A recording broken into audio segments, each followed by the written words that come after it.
This is John Jackson Miller, writer of Star Wars comics and novels, and you're listening to Star Wars with Stevie B.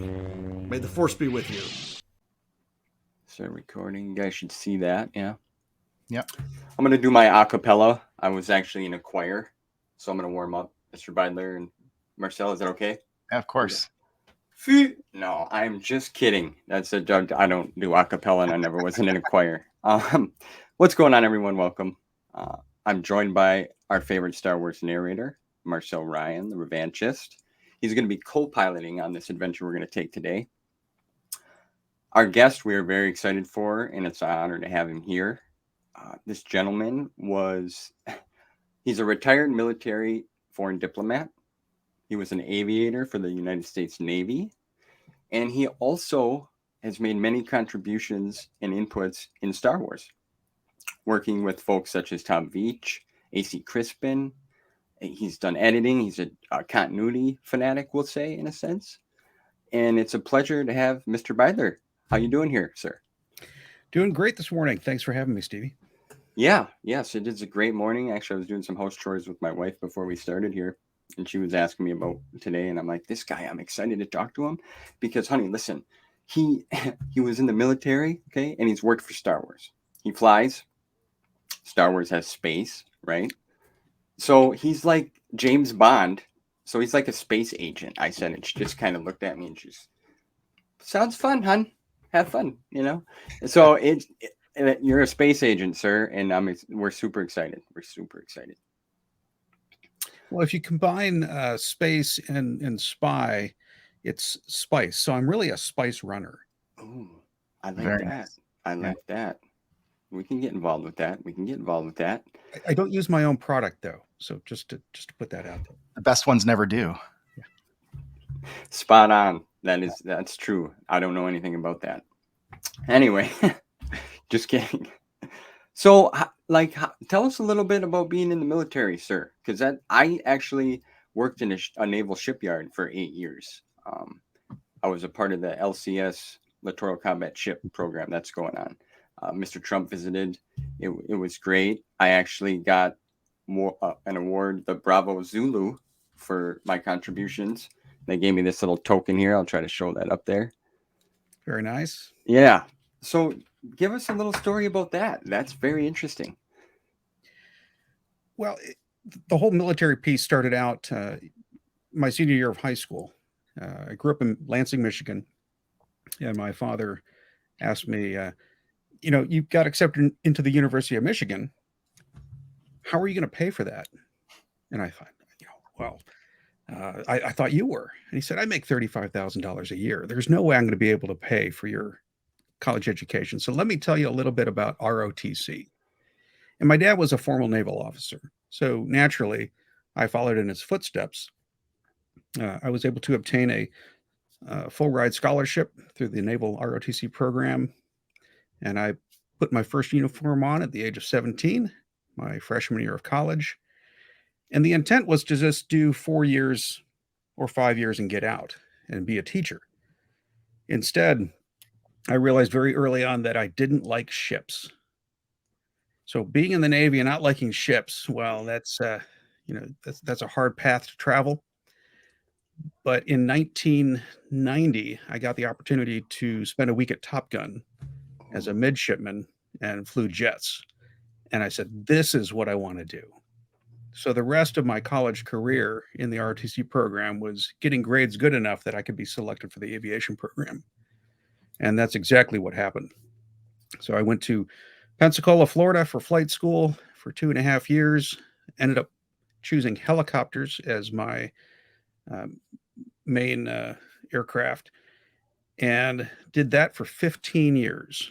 I flew the H-46 Sea Knight doing search and rescue in the Middle East and the Mediterranean, and then vertical replenishment, cargo from ship to ship, and personnel transfer. And we brought a lot of mail to those sailors who were just waiting to hear from their loved ones. I did that for 15 years. I was a flight instructor down in Pensacola, flight instructor out in San Diego. And then the Navy created its military diplomacy community. the Foreign Area Officer program. And as an international affairs junkie from a kid, that was just a natural fit for me. Right. So I didn't even think twice. I applied for the program, got in, and spent another 7 years going to language school, living in the Middle East, and working with ambassadors and combatant commanders out there. And finally retired in 2014. And I've done a slew of work since then in the defense industry. Worked for Lockheed Martin for about a year. And then in 2015, I became the Secretary of the Navy's Deputy Director for International Affairs. And that, I've got a great story about that. I would And love to hear it. I will show you some pictures that will probably blow your mind that are Star Wars related. After that, I became a defense contractor, and I'm now the program manager for the department's rapid prototyping program. That's where I sit today. So I've been in uniform or working in the defense industry for, my goodness, 35, 36 years. Wow. That's impressive, sir. Thank you for your, what you do for our country, by the way. I appreciate that. And I want to give a quick shout out here real quick to Magneto Alex for setting us up. I know you talked to him on another platform, and he kind of put us in contact because the Lightsider work that him and Marcel are doing right now. And we know that you had contributions and input on that as well, which we'll get to. So I wanted to shout him out real quick. So thank you, Alex. Yeah, thank you, Alex. So you've been at this game right from high school into college. You've been just living, breathing. You were at Top Gun, you said. I bet you that was a crazy experience. It must just for a week. Just for a week. So that's still really good, And now you're from there. You've been 15 years. I mean, delivering mail. That you didn't like ships. I can understand that because sometimes, they're pretty rocky, and the babies get moving. So you helped out. So you're currently still working with the Department of Defense, right? that's cool. May I ask you, have you ever been to Wisconsin, the Marinette Marine Facility, or I've heard of it? I've never been to any military facilities in Wisconsin, although I am familiar with the Madison area. Okay. Yeah, that was. I was just curious because the Secretary of the Navy had visited us as well there once. So just was wondering if you were popped in at some time. Nope. So you got some stories and some pictures, Star Wars related. But before we get to that, what got you, what's your first memory of Star Wars? What have you always been intrigued with space and science fiction? Yeah, I actually grew up as a Trekker. I'm old enough that I was able to watch the animated series as it originally aired back in the early 70s. And Father's Day 1977, my dad tells me, hey, we're going to go see a movie for Father's Day. And my dad was a war movie buff, and I didn't like war movies. They were black and white, they just didn't hold my interest. And I said, I don't want to go to a war movie. And he says, oh, I think you'll like this one. It's kind of like Star Trek. I said, okay, well, let's go check this out. So we went to the theater with a good friend of mine and his father. And I hadn't been to the theater often, so I wasn't used to the idea of trailers. And one of the trailers that pops up before the movie started was a war movie. And I saw this and I'm like, oh, I looked at my dad and I said, Dad, just this look of betrayal on my face. I said, you brought me to a war movie. I can't believe that. And he said, no, this is just a trailer. Just hold on just a second. Just be patient. That crawl. And then that shot of the Star Destroyer roaring overhead changed my life. And I do remember this. I had to go to the bathroom somewhere during the movie. But when I walked out of that theater to the bathroom, I was walking like Anthony Daniels was as C-3PO. I mean, that's how impactful that first movie was to me, even in the midst of watching the movie. And that sparked just a love for Star Wars. My mom would make me Star Wars costumes year after year after year. In fact, there was an R2D2 costume that she had built for me that in the, I think, 1978 had gotten the attention of a local theater company who is redoing Star Wars on stage. And they used the costume that my mom made as the R2D2 prop. That's cool. That's so awesome. And it made the newspapers. That's cool. So Father's. you saw all three of them in theaters then, the originals, as they came out. I have seen all of the originals in the theater. Well, that's cool that happened for you and you got that memory on Father's Day and being with your dad. That's cool. Okay, that's a moment that you'll never forget. Mhm. Now, you've seen all three in the theater. Which one out of the three was your favorite? Or like, what was that environment like with everyone? Like, well, when Empire Strikes Back came out, okay, Mhm. a couple years later. Yeah. I want to say that, obviously A New Hope was my favorite at the beginning. Yep. That was the only one that was there. But when Empire Strikes Back came out, that was just a mind-blowing experience. The plot twists, the dark ending, the cliffhanger. This is real storytelling. Yeah. And that movie has remained my favorite of the 9 Films. movie saga, the Skywalker saga.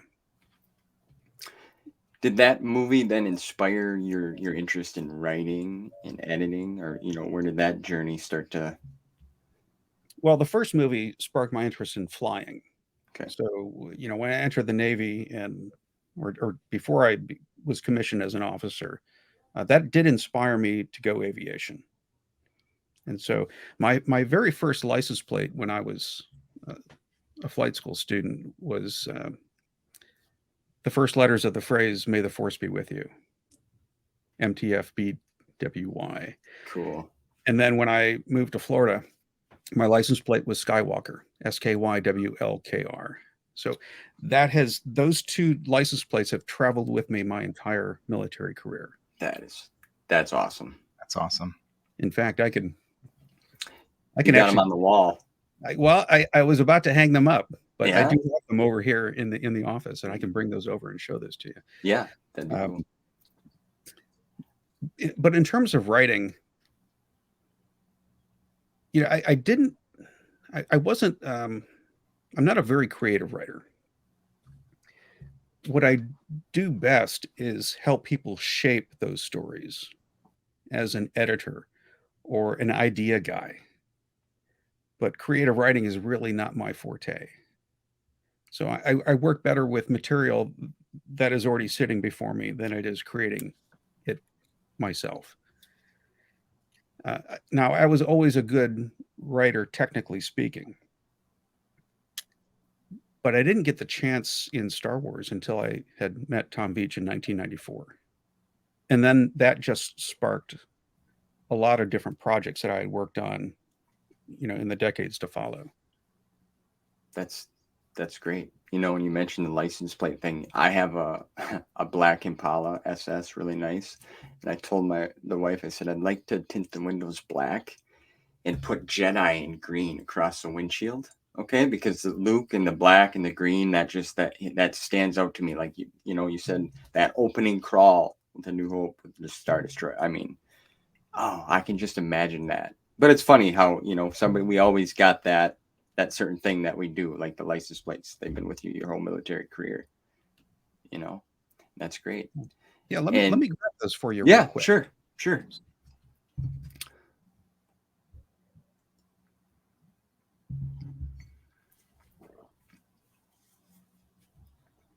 This will be interesting, Mr. Beidler. This is pretty exciting, folks. I hope you enjoy this. This man has a lot to tell. That's so cool. Yeah, yes, sir. I like that. Very nice, sir. Appreciate you sharing them with us. So Empire is your favorite. Now let's talk about the prequels. Let's talk about the prequels a little bit. the prequels, that I've got a love-hate relationship with the prequels. When the special editions came out in 1997, that's when the concept of the prequels started to leak out from Lucasfilm. Hey, we're gonna make a new trilogy. We're gonna use these special editions to essentially judge, the popularity of Star Wars amongst the broader American culture. And when we get to 1999, and I'm one of the first in line at the theater, I took the day off of work to get in line.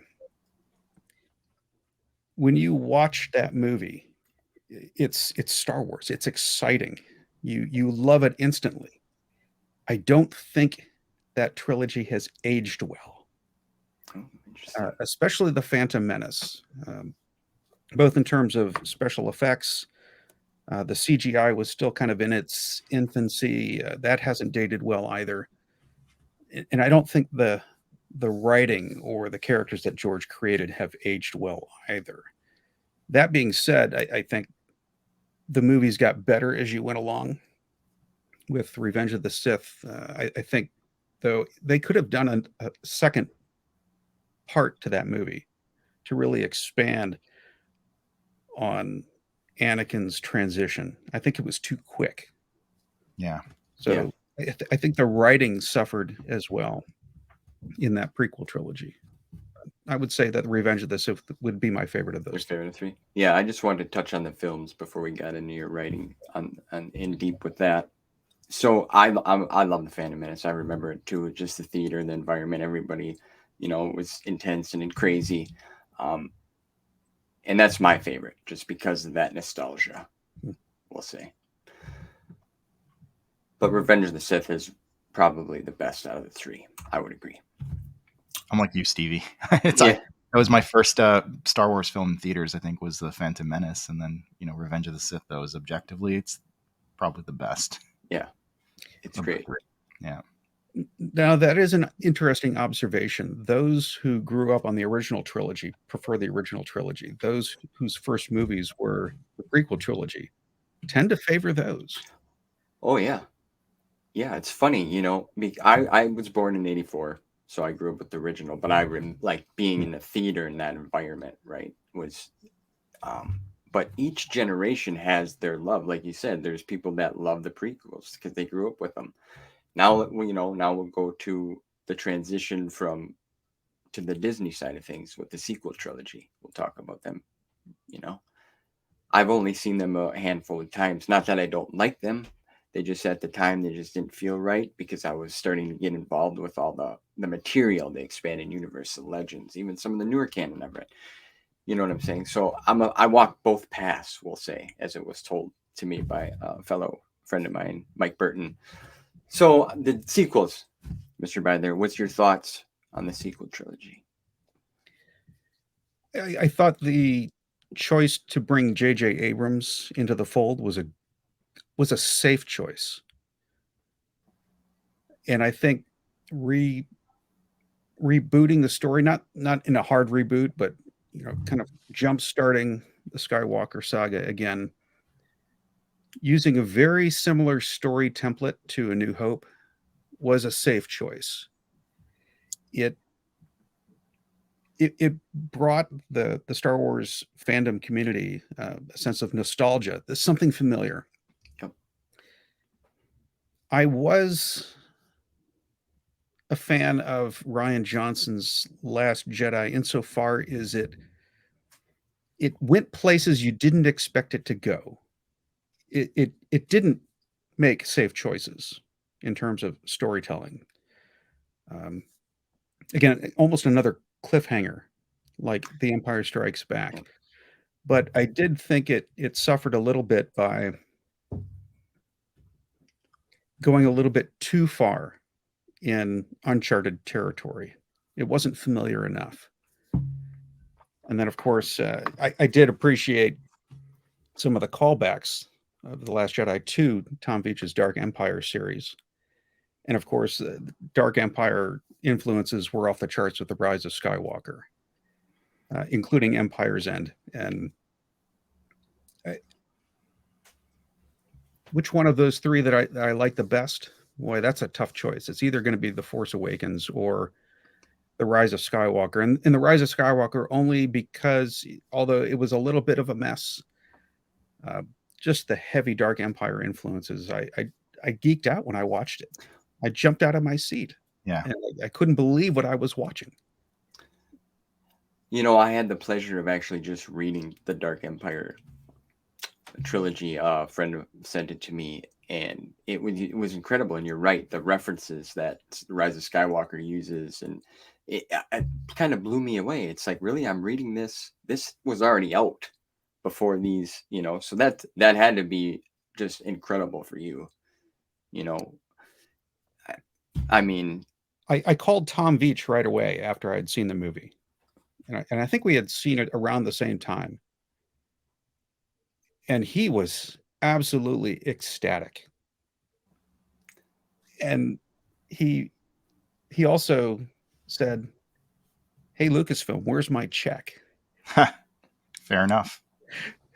perfect. And just as a joke, because as Star Wars authors know all too well, early in the days of Star Wars, they did get royalties. But somewhere at the very beginning of the EU, they switched tact and gave authors flat fees with no royalties. Right.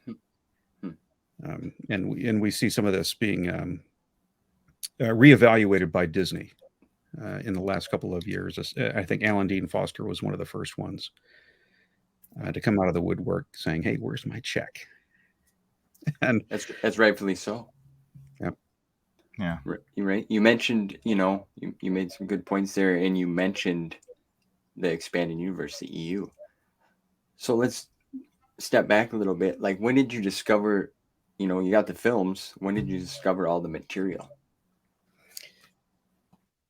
so the films ended in 1983. We had the Ewoks movies in 84 and 85, the Droids cartoons in 86. I think the Ewoks came in 85 as well. Yeah. But that was really small potatoes. Yeah. And I could feel Star Wars kind of dying. It wasn't really going anywhere. I wasn't as excited as I was when the movies were coming out. I don't know. It was just a weird era of transition. And then I was walking through campus, and I walked into a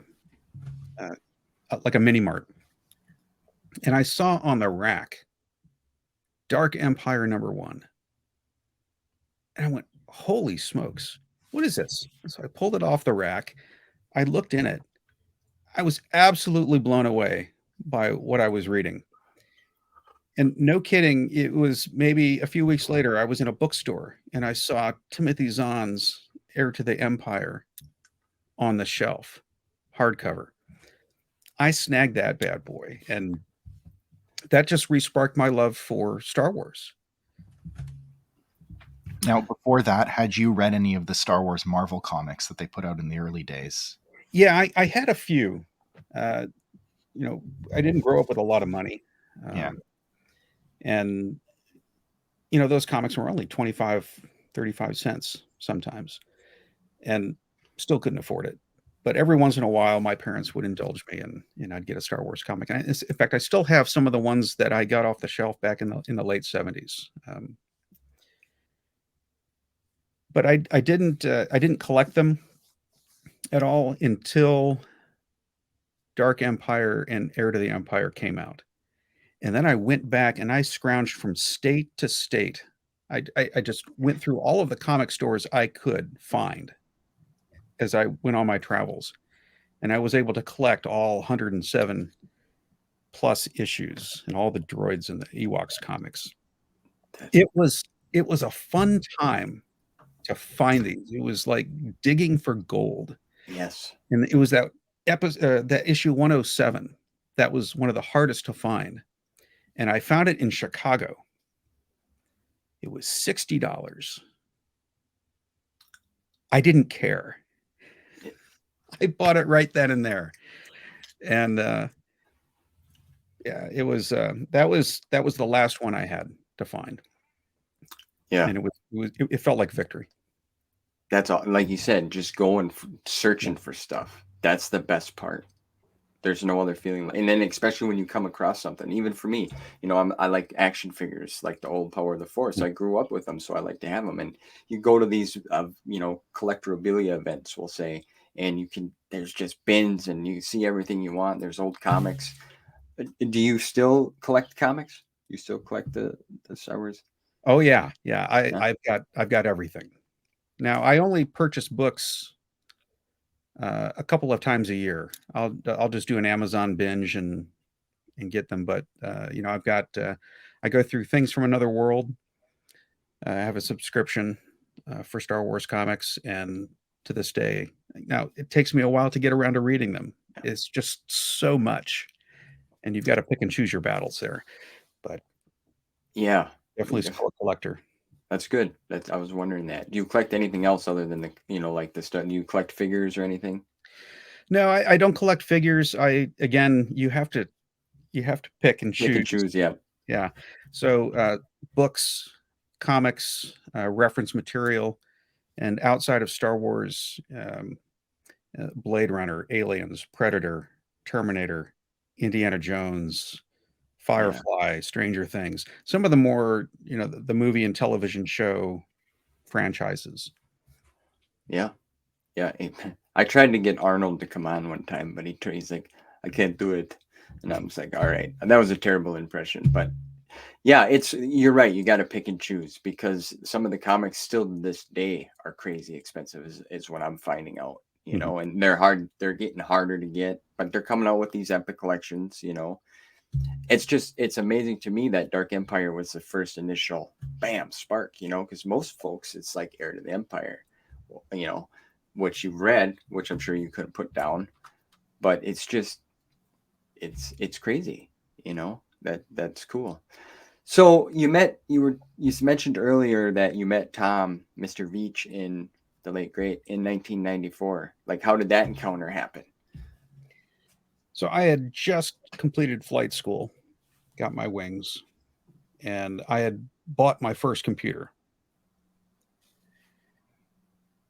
America Online was, I think, with CompuServe, the only two email servers available at the time.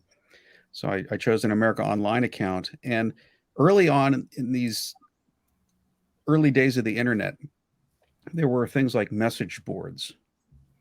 And there was the AOL online fan club. And I joined this group. And what do you know? Tom Veitch is in there smartly engaging all of the fans, answering their questions. He's having a great time. And his email address is readily available for anyone to shoot him an email. So I shot him a fan email. Very simple. I don't have a record of it anymore, but it was very simple. And he writes me back. I'm stunned. And he says, "Tell me a little bit about yourself." I said, "Well, I'm in the Navy. I just got my wings in flight school. I'm ready to head off to the fleet." And that just struck up this friendship. And over the course of about 9 months, about mid 1995, he asks me, "Would you like to help me on Empire's End?" Are you kidding me? Yes, absolutely. So I'm not sure if you guys can actually, I can present on this. Yeah. Right? Go for Yeah, it. absolutely, sir. This All is right. open, Okay, let's see what I can find here. I think you put it up there and then I can pop it up. That'd be great. This would be a real treat. So he sends me. So yeah, wow. Just on them old message chats, instant messenger. Yeah. Yeah. We'll see if this works here. I've got to open my system settings, but Sure. No, that's all right. I can this will be very exciting if we can make this happen. Absolutely. Again, I want to just shout out Alex. This is great. This has been a real treat so far. So I'm glad you guys got in touch and he passed it along. Well, we lost Mr. Beidler, excuse me. He should be back here in a second. Marcel, anytime that you want, if there's a question, I know you're the Dark Empire. Yeah, well, I mean, I'm just loving listening to him speak. I mean, he has so many great stories. I know it. He's back. Sorry. There you are. Yep. Sorry Nope. about that. It made me it forced a reboot of the system. there. So I'm going to Yeah. share my screen here. Sure. Pop it up here. Yeah. Beautiful weather that we're having here today. Hopefully, there we go. So what can you see? There it is. There it is. Okay. Look at that. Yep. So he sends me this. Thanks for helping out with the technical stuff. And what this was, this technical stuff that he's talking about is he needed help with the battle dialogue. As an aviator, I could contribute something that was realistic. And so he gave me the script and he showed me these different places where I could contribute. Look at that. Let's see. I might be able to do this full screen here. There we go. It's so funny. I read or reread Empire's End last night in preparation for today, and just now seeing it in script form, it's surreal. Yeah. And so the next package that arrived after this script was, and if I can bring this up. I'm going to stop sharing for a second. Yep. No, not a problem. That's incredible. Yeah, I love the art too. The artistry in that and the whole thing is just fantastic. Yeah, Cam Kennedy and Jim, is it Bikey? Is that how you pronounce it? I think so, yes. Yeah. And they're neighbors too. I want to say like the Empire, it's got like a garage band type of feel art in the beginning, if you know kind of what I'm saying. I don't know, it feels great. It's just really cool. So there is the artwork that he sent me. Wow. Look That's at that. so cool. Yeah. Let me see if I can shrink this down a little bit, but the statues of the Sith Lords on either side, I mean, that just comes right out of, or you see that in the Rise of Skywalker. Yeah. And this is the original art. So a lot of notes on the side and the margins, where things need to get fixed. And there's, various places of dialogue that he wants me. Now let's see. This may be post my contributions. I'm not entirely sure. It has been decades since I've actually looked at this. Really? This is incredible. And I can probably determine whether this is my contribution or not, or whether this is, nope, this is after I made my contribution. So you can see in this top panel here, you've got, look at the size of that thing. Yeah. This is Wedge. Cut the chatter red too. That's one of my contributions. So every time you see any of the battle dialogue, that's me. So, well, obviously you brought your military expertise into this. I mean, it was a given, right? Mm-hmm. Yeah. So all of the dialogue is authentic. All of the military terms are straight out of my own experience. And oh man. And then to see the final product all come together. Now, I had to look for this morning, and I found it. I'm also going to share with you another document. Sure. Which is I have to say that in the early days of personal computing and the internet, it's really hard to save stuff. You've got hard drive malfunctions, you've got backup hard drive malfunctions, you you don't have a way to really archive emails. But I archived everything that he sent me when it came to Empire's End #2. And I have here pretty much every email. I just printed this stuff out. And you can see my AOL handle there. Yeah. So I got in real early, got that Luke Skywalker AOL address, and I still have it today. It's still active, although I don't utilize it that much. But That's cool. so these are all the emails, and so there's a point I start asking him questions, and there's a point at which he summarizes all my contributions. Yeah. And one of the interesting things about one of the panels is in Empire #2 is there's a battle going on outside between Luke and Gem Santa and the Imperial Royal Guard, the Red Guard. That initial artwork did not have the Imperial Royal Guard. It just had stormtroopers. And in here, I write something along the lines of, okay, here we go. Is it still up? Yeah. Mm-hmm. Page 12, panel 4. Haven't seen the Emperor's Royal Guards for a while. Want to replace the stormtrooper guards with them? Or even the giant sentinels? Do you see where I'm going with this? Oh, yeah, absolutely. So the artist, Jim Bikey, replaced the stormtroopers with Imperial Royal Guards. And the character, one of those Royal Guards, and I'll stop sharing my screen here, is the main character of the Crimson Empire. Kirkanos. Yep. Yeah. So I actually created the literary inspiration for character. And in the opening pages of Crimson Empire, it retells that battle.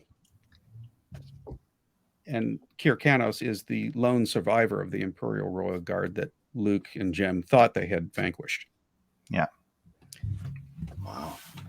Now I have nothing to do with the story. Right.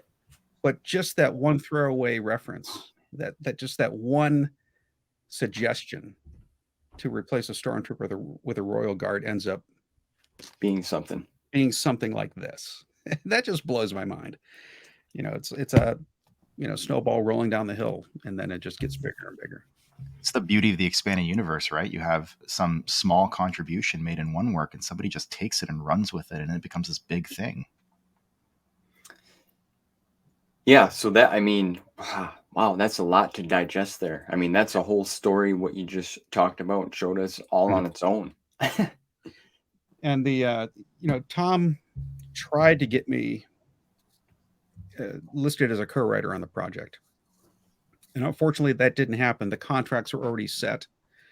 So I was able to get a credit on the inside of that comic. Let's see if I can bring that up here. Yeah.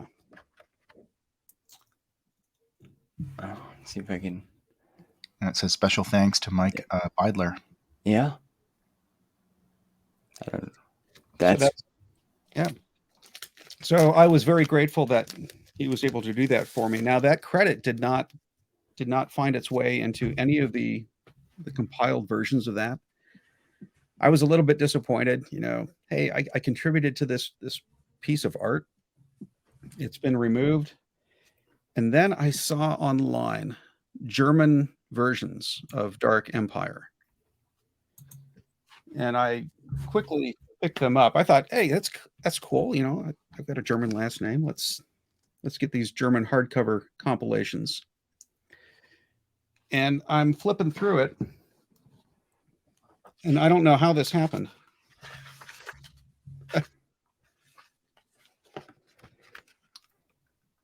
but I finally got my credit back. There it is. That's wonderful. That's amazing, sir. Good Well for you. Yeah.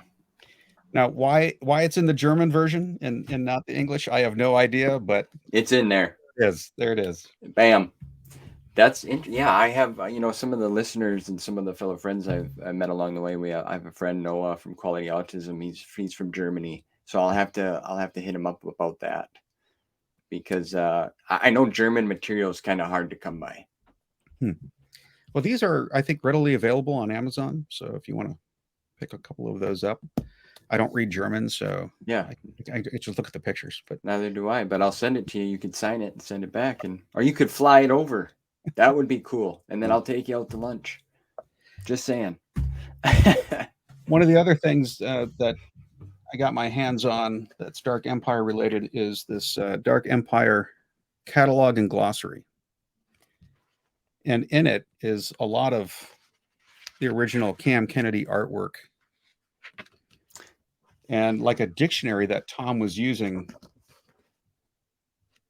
as a way to assist Lucasfilm with the story, a glossary. Yeah. And I don't know who got a hold of this, but I was able to snag a copy when I was living out in San Diego, and Tom didn't even know that this had been released to the public, but I'm sure there are a few copies floating around. You had mentioned to us that you had visited Skywalker Ranch, right? Yeah. Can you tell us a bit about that? Yeah. Skywalker Ranch.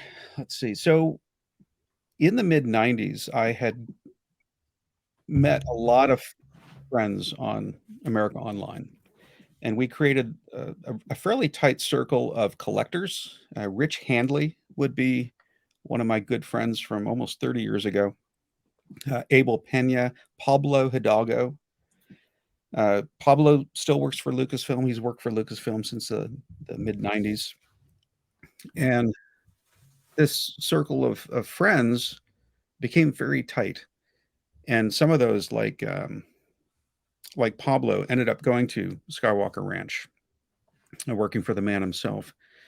And in 2000, I'm going to say it was 2009, 2008, my brother's nephew contracted leukemia. He's just this little 5-year-old kid. Sorry to hear that. Yeah. And he's still alive today. So the cancer is in remission. But he was a huge Star Wars fan. And we were all worried that he was not going to make it. And so I called up my Lucasfilm contacts. Mary Franklin was the head of public relations at the time. And I called her up and I said, "Hey, Mary, my brother's nephew has got leukemia. Big Star Wars fan. We're not sure he's going to survive. And is there a way for me to get him up to Skywalker Ranch?" Oh, my goodness. And she said, normally we go through the Make-A-Wish Foundation. But for you, we're going to make an exception because you're part of the Skywalker family. And I took my brother's nephew's family up to Skywalker Ranch in early 2009. I could have brought my own family. That was a temptation, but this was not for me. This was for Isaiah. This was Isaiah's day. Him and his family. So we went up there, and I can bring up some photos here. Some of these things will absolutely blow you away. That's an incredible, I'm glad that he's doing all right. And it's kind of getting emotional thinking about that, because it's great when you do something like that for someone, and especially a family member, know. There's a young boy in my town, and they had it was called Walk for Miles, and he had some issues, and he was young, and it was a beautiful, like the Twin Cities just gathered. It was just turned out phenomenal. And this little boy was outside waving. It was just great. So when I hear them stories, it's awesome to hear that good things happen. Yeah, I'm trying to figure out the best way to present these. Let me see if I can bring them up slide by slide. But Yeah. That you meant. Well, I'll get to it after this here. So there we are at the ranch. That's Isaiah in the Jedi robes in the lower right with his family, and it was surreal driving into the compound, and we were able to not only tour the ranch itself. Let's see if I can pull up George's conference room. I mean, they gave us the entire tour. You got the whole package. Yeah. So, not so sure it must. exactly. Oh, sorry. So they give you. It must be limited to where you can go normally. Then I would say. Well, this is George's conference room. This is where he does all of his brainstorming. Sorry for the low resolution there, but No. Some of these were. It was surreal to be in the same conference room that can be seen in some of the documentaries about how the Phantom Menace started. I was just gonna say it looks familiar. Like I've seen this in one of the, where he was sitting there. And I'm trying to find a way to do more than one of these at a time. Let's see what I can. So many options on this thing here. But we eventually got to the archives. And the first thing I see when I walk into the archives, and it was such great timing because they were packaging things up to send to Rio de Janeiro for a Star Wars exhibition. And I walk in and I see this. This is the original Star Destroyer. Oh, my goodness sakes. That flies overhead in A New Hope. And over here are, on the right-hand side, are these pieces of paper in page protectors that tell people how to package this thing so it doesn't get damaged in transit. Now imagine going back in time and telling your younger self that shot that blew you away, you'd see the actual Star Destroyer itself one day. Yeah, and you see the second Death Star, which is a lot bigger than the original. And I also see that as well. My goodness sakes. I couldn't even imagine. It's mind-blowing. Yeah. Oh, my word. There's the second Death Star, a lot smaller than you might expect. There it is. Just sitting there, just hanging out. Just hanging out. Original lightsabers. Let's see. Oh, here's a good one. One of my favorite characters of the entire saga. Well, I was going to ask that, so here we're going to get a picture of it, I feel like.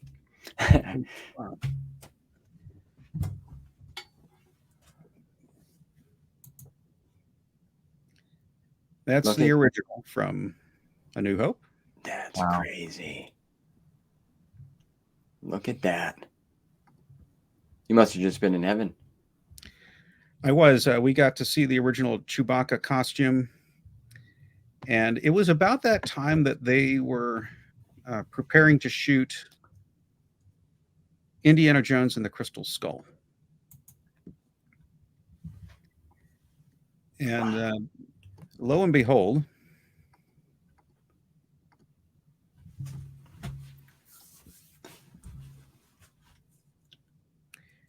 it was out being looked at by an insurance auditor because it had been damaged in storage, and they repaired the original Ark of the Covenant from Raiders of the Lost Ark, and it made a cameo appearance in Crystal Skull.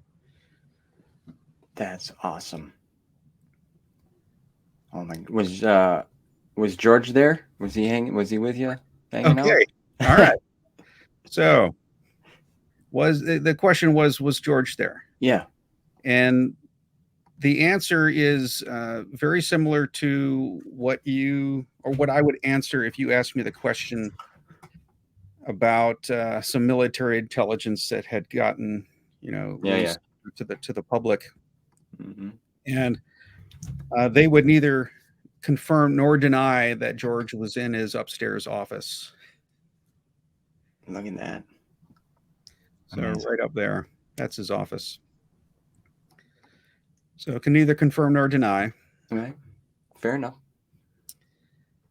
And yeah, Wow.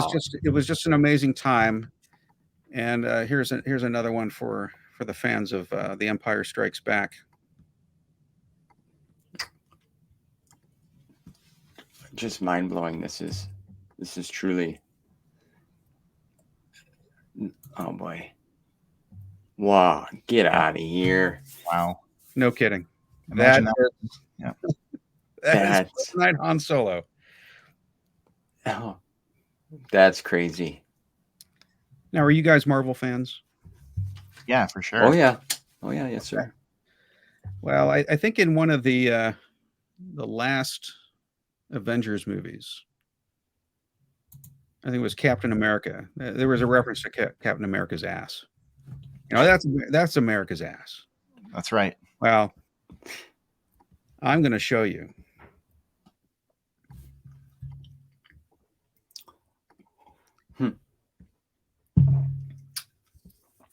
I bet your little nephew was in heaven too. Look at this. Here's Corellia's ass. That's right. The backside. That's the backside of Harrison Ford's carbonite mold. Oh my goodness sakes! I bet you he likes that. Oh, wow! Let's fast forward. About 9 years to 2017.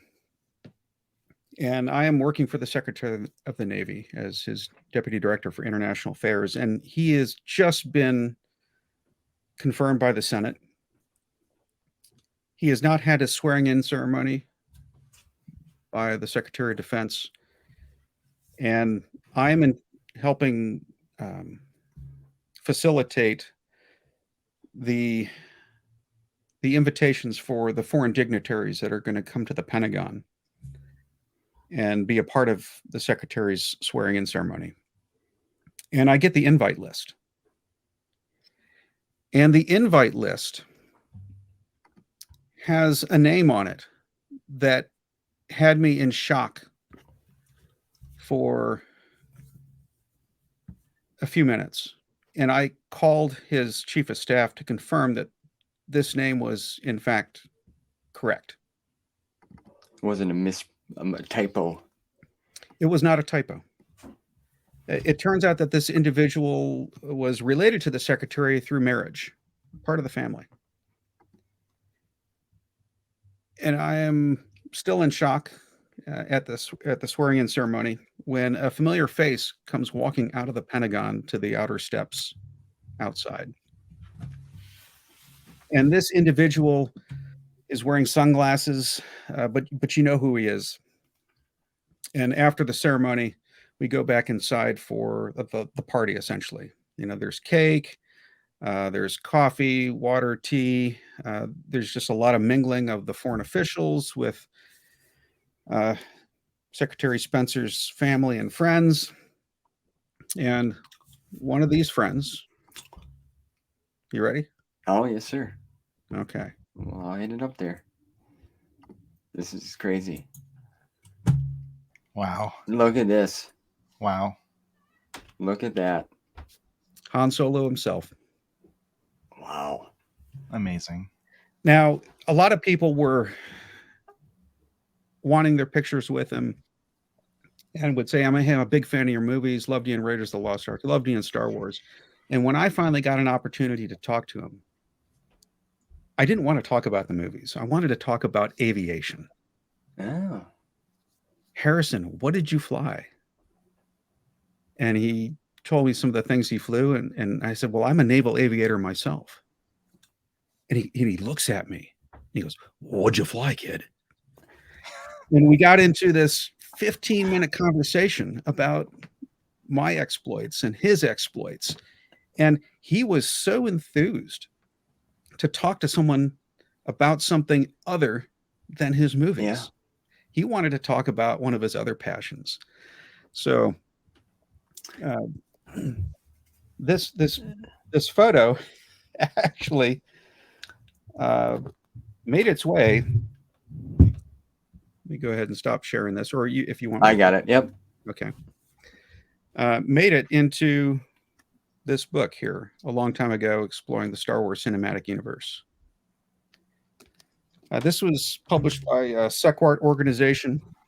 Rich Handley is one of the editors of these volumes. There were 3 of them that were Star Wars related. And in this particular volume, I had resurrected an essay I wrote on Star Wars canon. And actually, this is not the one. I think it's actually this one here, exploring the Star Wars expanded universe. I grabbed the wrong one. And I wrote an essay on the canon question. And that original essay actually appeared on my website back in the mid-90s. It was the Star Wars Literature Compendium. It was my effort to put all of the Star Wars literature, the comics, the novels, the RPG into a Continuity, if you will. cohesive timeline. We were going to ask about that for sure. Yeah. And so I revisited that essay. I brushed it off. And Sequart's policy was they don't put pictures of the authors in the book. But when the editor or the publisher saw that photo, he says, yeah, we're going to make an exception. We're going to put that in there. And this is key to the whole canon question. The caption says, at the swearing-in ceremony of Harrison Ford's friend and contributor Mike Beidler's boss, Beidler took the opportunity to confirm that it's true, all of it, which is a line from The Force Awakens. And whether Ford was discussing the fate of Legends or simply reciting a line from The Force Awakens is uncertain. And that was just a surreal opportunity, that check that off the bucket list of meeting Harrison Ford and having a really fun discussion with him. Just mind blowing. That's amazing. You did definitely blow our minds. I think you promised that, and you delivered for sure. Yeah, and it's great. Just talking to, like, he's famous. Everybody, let's talk about Star Wars. Let's talk about Indiana Jones. I would imagine, so, like, for you to bring up aviation, he just felt relaxed with, you know what I'm saying? Like, just being 2 guys sitting around a campfire talking, drinking a beer or something, Yep. So that's cool. Did you get his number or anything? You guys gonna go fly in or something together? I have to admit, I have his email address. That's very cool. That's awesome. Whether I ever use it is a whole nother story, but probably not. He's a private individual. Oh, for sure. He respects his privacy, so I would probably never reach. If I wanted to contact him and say, hey, Harry, let's go flying, I would go through his publicist. So yeah. I was gonna say, Mr. Beidler, like, this is your true. Like, I'll be honest, I was nervous because I was going over your credentials. So I'm like, holy man, this guy, he's done some things. He's impressive. But like, you come off so kind and genuine, and the way that, like, I could see how you light up when you're showing the pictures. Like, that's awesome. And I appreciate you sharing, that with us. And it's just so cool. And I just feel like you're one of the guys. I truly do. Like, it's like I had no idea you were a space agent, Well, I love the franchise. Yeah. And I think you're right. When I watch new Star Wars on television, watch the latest episode of The Mandalorian. By the way, it was just mind-blowing, this last episode. Yes, sir. I'm like a kid in a candy store. I'm I'm almost 53 years old, and whenever Star Wars is involved, it brings me back to my 6-year-old self. Yeah. And there's another photo I want to show you. Sure. And I agree with you how it just, Star Wars is like a safety. It's like a family. It's just awesome. You know, the community is just great on all spectrums. When I went to Skywalker Ranch, what made me feel like a kid again was the invitation by their head of HR. I kid you not, she's not with Lucasfilm anymore, but her name was Tracy. She was the head of PR. Tracy, her last name was Canobio. Spelled a lot differently, but Canobio, no kidding. Wow. And she said, hey, we're wrapping up our time here. Would you like to watch Revenge of the Sith in George's private theater? Wow. Oh my goodness. You see that theater in all the documentaries for the prequels. Yeah. Wow. And I felt like a kid again. Yeah. Watching that, knowing where I was just surreal. That's, I don't even know how to comment on that. I would just imagine that was, just that joy of excitement. Yeah. I'm lost for words myself. Yeah.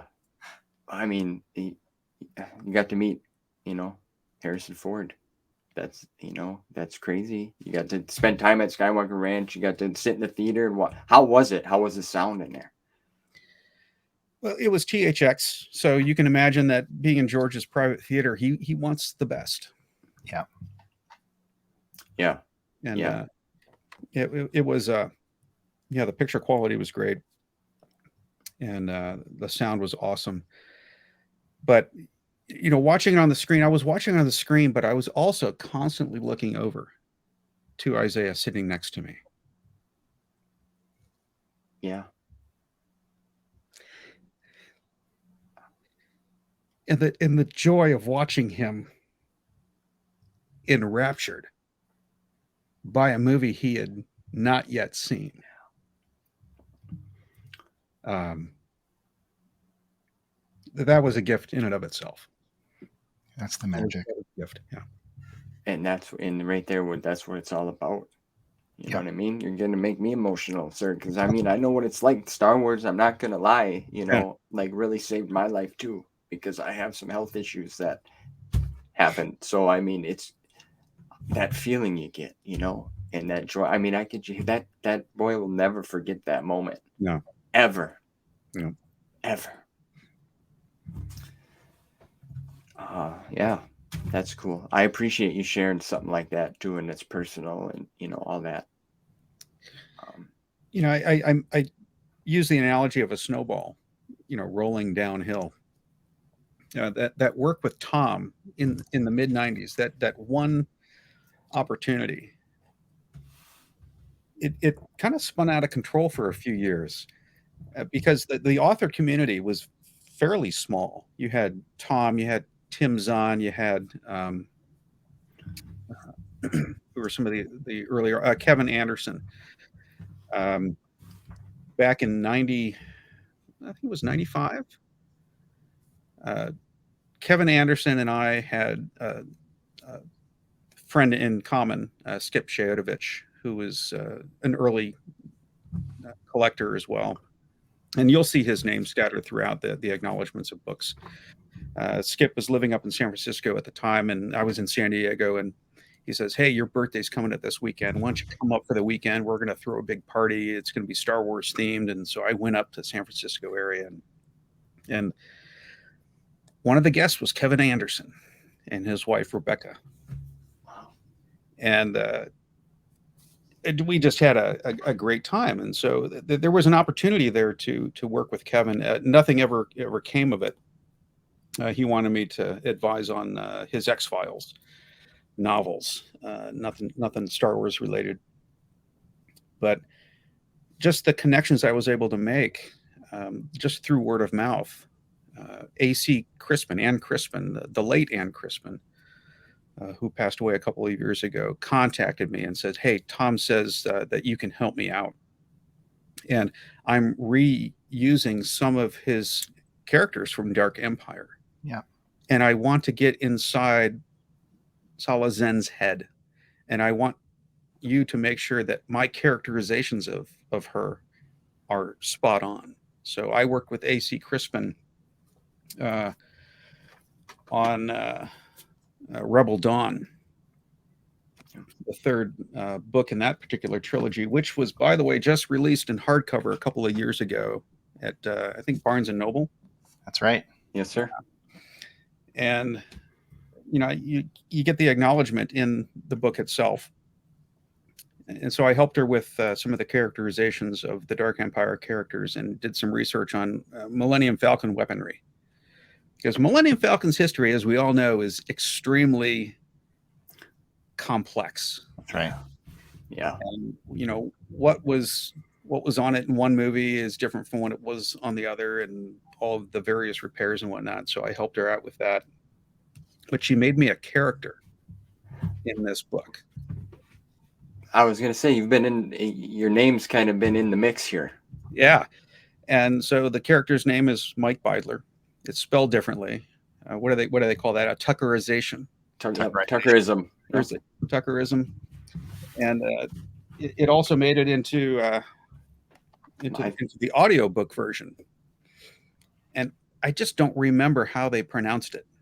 But I don't think it's pronounced correctly. So I'm going to have to get a hold of David P2, who's the narrator here, and I'm going to have to give him a talking to. I was just going to say that. You let him know what's shaking. Have him do a re-record. A revamp. Make sure we get that right. Yeah. Let me ask you this real quick. Do you enjoy audiobooks over reading, or do you prefer... I can't. I lose concentration. Same here. I can't focus on audiobooks. Same thing with ebooks. I don't read ebooks very well. The way my mind works is I remember what's on a page. I remember where it is in a book. Yeah, a physical book. I can't do the same with ebooks. So I'm kind of a hard copy guy, and I prefer just sitting down on a couch, blanket, coffee, yeah, and reading a good solid book that I can feel with my hands. Yeah. So Tom Veitch gave an interview. I think it was in Underworld, and he said Mike Beidler, my friend Mike Beidler, has read everything. Yeah. And he used to go to you for all the lore. So maybe you could tell us a bit about sort of how you got into the whole literature compendium and what prompted you to develop that and what that process was like and what the journey of reading everything was like too. Well, when Dark Empire and Heir to the Empire came out, and you had the Truce at Bakura and Kevin Anderson's books and in the RPGs and the Tales of the Jedi, I wanted to make sure that I was reading these things in the proper order, because they skipped around quite a bit in those early years. So I got online, and I found, I think it was the Netscape program, which you didn't have to code. You know what you see is what you get version of plugging things in. And I just started creating a timeline. Here's the title, here's the author, here's when it came out, here's a summary of the book or the comic. Being this anal retentive, attention to detail kind of guy, the notes were extremely detailed. And I would have my collector friends like Abel and Pablo and some others. Dan Wallace was helping me out with this. Jason Fry, and we were able to kind of help shape this thing into something that made sense to everyone, including some of the stuff that didn't fit, but at least you knew where it was on a timeline. And as you get older and you you get married and have kids and your career takes off, you have less and less time to devote to things like that. And I think by the year 2000, I just said, I can't do this anymore. It's still out in the ether there somewhere. It's still available. I think I archived it at one point just in case, something happens. But it really was the first timeline of its kind. And it became more than a timeline. It became a compendium that was, much bigger than just throwing things in chronological order. So the Star Wars Literature Compendium was that first comprehensive timeline that was ever on the internet. And you had people like Nathan Butler, who started his Star Wars Timeline Gold and really expanded upon it. Some of the others were like Joe Bongiorno, who has Star Wars Timeline, I think .net. I can't remember exactly what the URL is. He's done a great job of continuing on that tradition.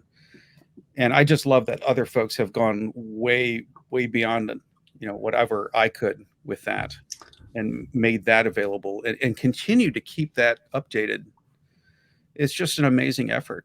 But I'm kind of, proud to have been at the ground floor of that and let other folks build on top of it. Kicked it off. Yeah, you're right. The timeline and trying to keep things in continuity, it's insane. And I'm just learning that now, going through the expanded universe, reading the legends, and I'm just reading out of the book timeline. I'm just collecting the comics here and there, but they're pricey. But yeah, like you mentioned, Nathan Butler, I've been talking to that gentleman too. And yeah, people really like you could have a whole room with a board trying to fit everything in, and it's just impressive, so I appreciate you kicking that off and spending the time and attention to detail. Now, you must have always been that way, because I was up when I was younger in a plane. My boss, actually my dad's boss, I cleaned his planes when I was 11 years old, and he paid me to do it.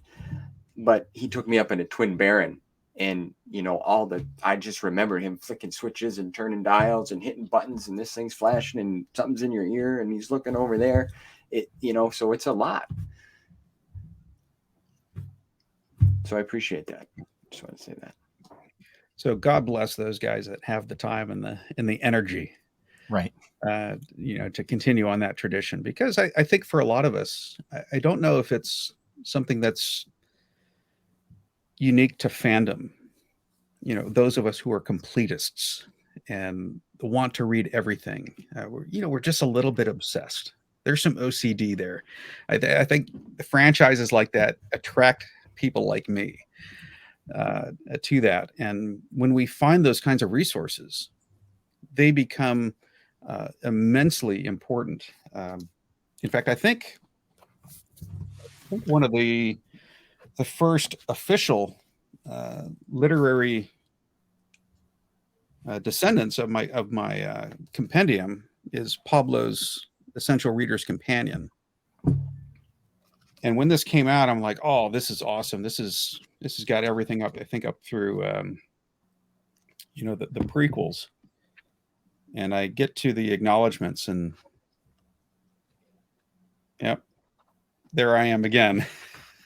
Well, it's funny you mentioned source books, because I, as a kid, my favorite source book was the Essential Guide to Planets and Moons that I think Dan Wallace wrote. And you're also mentioned in the acknowledgments for that book. I was looking at it this morning, and mine's a little beaten, but I was flipping through the acknowledgments, and there's your name right there. So what was your contribution to this book? Yeah. So when Dan Wallace was not an official Star Wars author, he had created, kind of like I did with the compendium, he wanted to keep track of all the planets and the moons. So I helped him shape the early internet version of that. It may still be out there somewhere. Wow. In the interwebs. That's cool. And then I created, using a Microsoft Paint, the Star Wars logo, planet, Essential Guide to Planets and Moons, pixel by pixel. Oh yeah. That early internet version. And so that was just his way of saying thank you for helping me reach that point, because in the mid 90s I was actually shopping his a printed out version of that with Lucasfilm at San Diego Comic-Con. I said, "You've got to see this. You've got to do something with this. Hey, Lucy Wilson, here, take this." Show it. Written by a friend of mine. He's great. And Danny Wallace gets hired eventually to write all of these guides. And he's still writing Star Wars reference material today. Yeah. Almost 30 years later. So, yeah, it's just amazing some of the connections you make with people. And then again, they take it to the next level. And it's just so fun. I'm a big fan of Dan Wallace, and I get everything that he puts out. Yeah, I can always say I know that guy. I knew that guy when he was such not and such. yeah. That's cool. So you're not really in contact with him. I mean, do you still talk to like Pablo and like there's communication? I saw Pablo a number of years ago at the San Diego Comic-Con. Okay. My anti-terrorism unit was called in to provide additional security for the comic convention. I think they had lost a contract, so they had asked some local security units if they had some bodies available, and they called my squadron, and I said, "Yeah, I'll do that." So if I wasn't, providing security, You would have, yeah. I was hanging out with Kevin Anderson and hanging out with Pablo behind the desk and just having a good time. And I was thinking about, getting out of the Navy at some point and working for Lucasfilm. And so he was, giving me advice one way or the other. And, things never panned out, but it was just a good time. And just having this network of friends.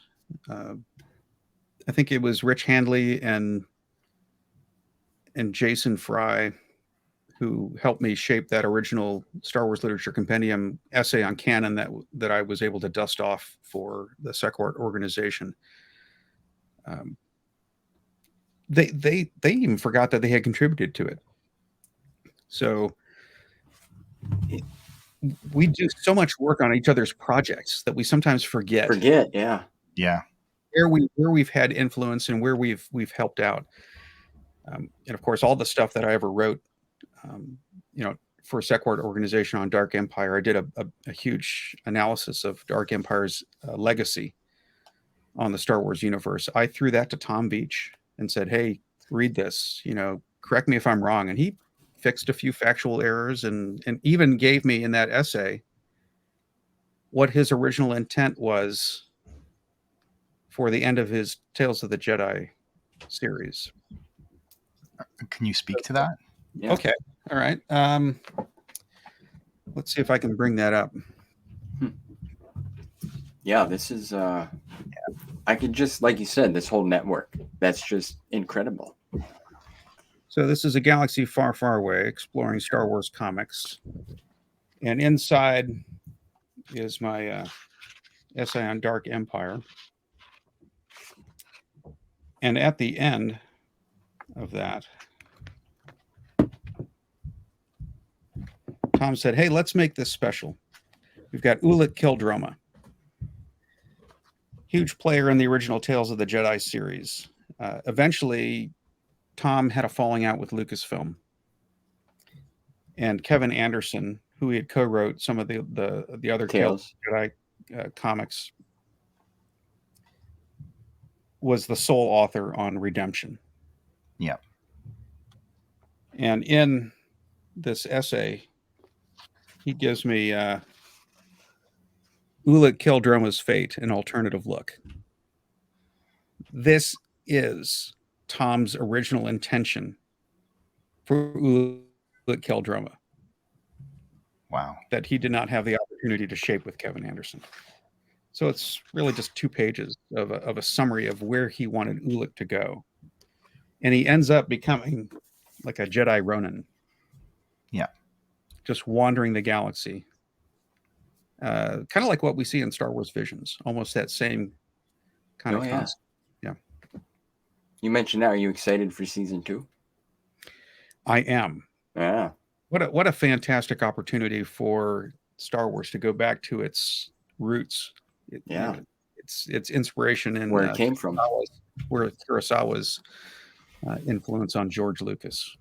Yeah. Yes. What a great tribute to that. Yeah, I'm looking forward to that as well.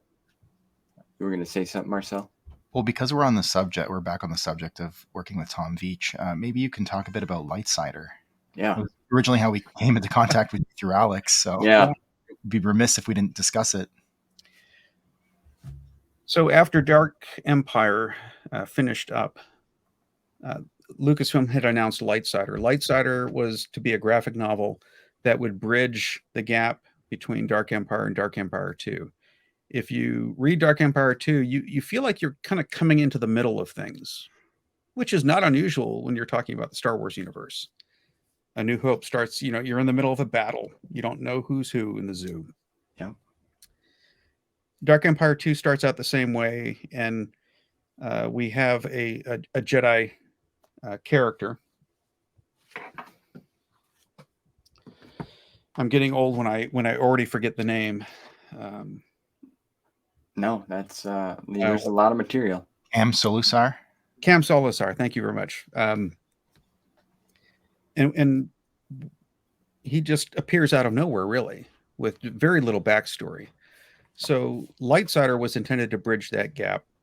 How did Luke meet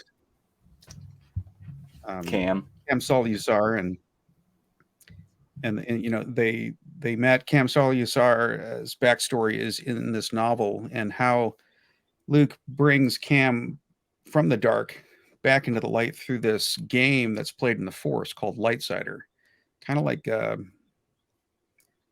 chess. Dave Dorman, who was the cover artist for the Dark Empire series all the way through, was supposed to create illustrations for this graphic novel. Okay. Dave never got around to doing that. The relationship between Tom Veitch and Lucasfilm had soured by this time, and a lot of that had to do with some ideas that Tom had about taking the concept of the Lightsider game and creating a video game out of it. And he wanted to be able to at least financially benefit from anything that had to do with this game. Of course, that was a rocky time for a lot of Star Wars authors, some who never returned after the concept of having royalties was dispensed with. But he wanted to be able to finish the manuscript. So he sent myself, Rich Handley, Joe Bongiorno, and Brendan Wahlberg, another contributor to the Star Wars universe, the four of us. Just for it, yep. Yep. The Lightsider manuscript. I did a lot of editing on it, and they provided some feedback and some continuity corrections. And we had it printed up. And so this is the original. That's it right there. Let me see if I can, I don't know how to get you up by yourself, Mr. Beidler, on this thing. There we go. There we go. Look at that. Copy number 1 of 4 copies of the manuscript distributed to the advisors who are assisting Tom Veitch with technical advice on the story. This manuscript may not be copied, printed, or digitally transmitted and must be returned to Tom Veitch on request. Look at that. Look at that, sir. No illustrations. It really is just The text. Yeah. Yep. And I've held on to this for this was I think around 1997 that we completed it. The copyright is 1993. That was when the story was originally written, but there have been some modifications since then. I have held on to this all these years, and I've always wanted to see it published. Tom said, well, that's never going to be published as a Star Wars story for obvious reasons. So I'm going to recraft this story as the next chapter in the Light and Darkness War. I don't know if you guys are familiar with the Light and Darkness War. Marcel is. Yeah. Light and Darkness War is Tom Veitch's work. Yeah, it's before Empire. Yeah. So that was the 6-issue limited series on Epic Comics, which was an imprint of Marvel at the time. Archie Goodwin was the editor. Very heavily Star Wars influenced. Even has an Emperor Palpatine type character called Lord Na. Here's the hardcover collection that was published by Titan Books, still available.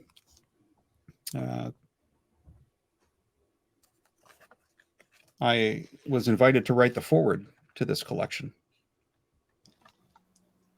and that was an honor as well. But that comic series was shopped to George Lucas, saying, here is kind of what we have in mind in terms of art for Dark Empire. And Cam Kennedy is the artist on both. That series sold Lucas on doing Dark Empire. And I'm trying to remember what the original question was. Just the tie-in from the Light and Darkness War. Oh, so yeah, so he wanted to recraft Lightsider as the next chapter. So remove all references to Star Wars and recraft it. He never got around to it before he passed away, unfortunately. And when he did pass away, just over a year ago, I was on the metro train in DC when I got a call from his daughter. His daughter says, "Hey, are you Mike Beidler?" And I said, "Yeah." And she said, "I'm Angelica Veitch. I'm Tom's daughter." And I knew right then and there something was wrong. Something happened. And she said, "You're on a short list of people to call if he passed away." And so thank you very much. I'll be in touch. And we got an opportunity to chat for a bit. Last summer, I got a chance to chat with Martha, his wife, who passed away not more than like 6 or 7 months later, last fall. And we had talked about what we were going to do with this. What do we do with Lightsider? Can I publish this somehow, some way? I have drafts of Tom's memoirs, Star Wars memoirs, that his daughter wants me to finish and edit. I don't have the final manuscript yet. We're still going through Tom's computer archives. His brother Rick Veitch, I think, is trying to look for, the final version. He even had a cover for it. But I was wanting to talk with Lucasfilm to see about, hey, can we publish Lightsider as an appendix to this book? I think the answer would probably be no. I'm sure they'd want a piece of, any sales, profits from the book.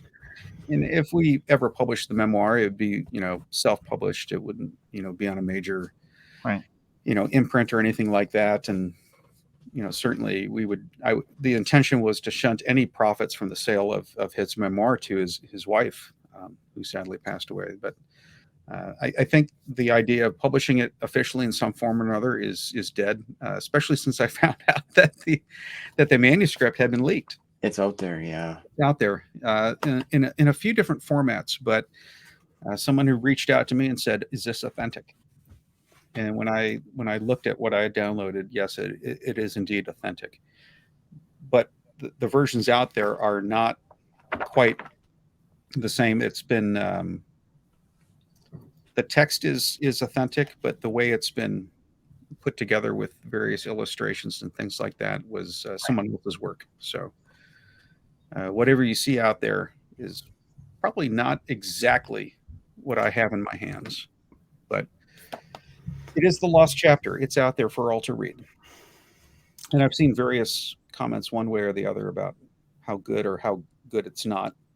I've only heard positive things about it. I mean, speaking for myself, I had an opportunity to read the manuscript, and I thought it was incredible, and it just such a great job of bridging Dark Empire 1 and 2. Yeah. So, I mean, like I'm happy that I had the opportunity to read it, and also like thank you for your work on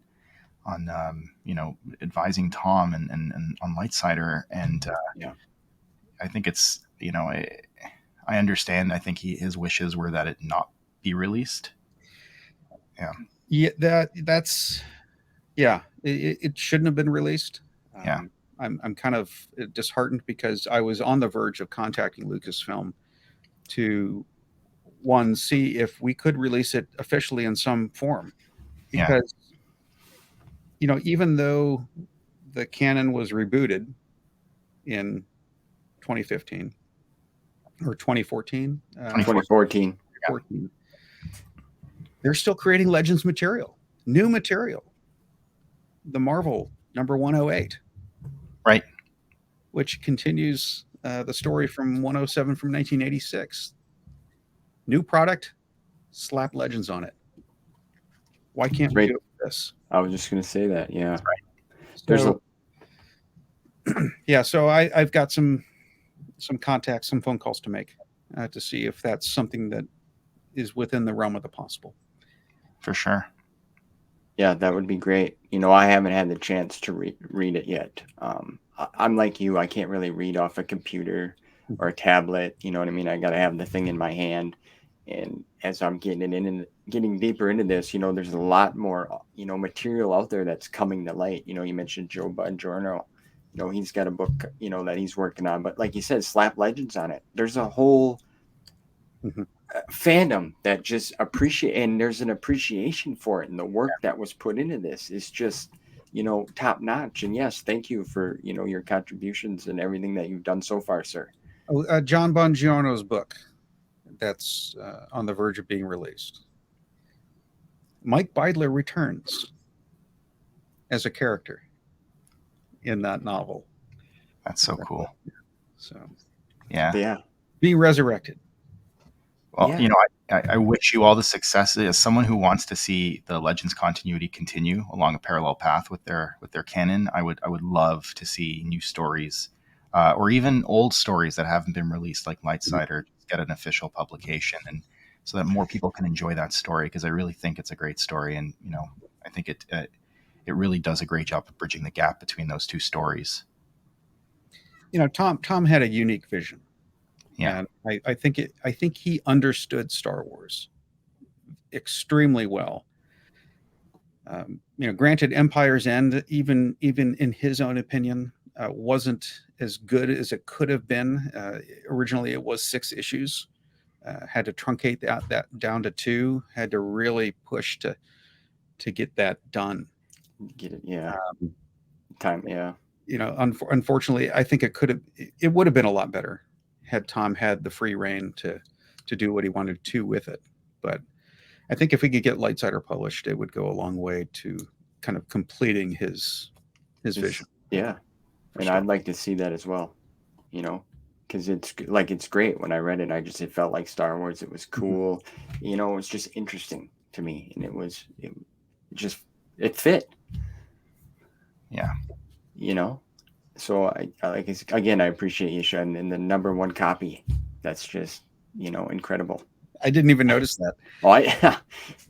Mind blowing. So, what are you reading right now?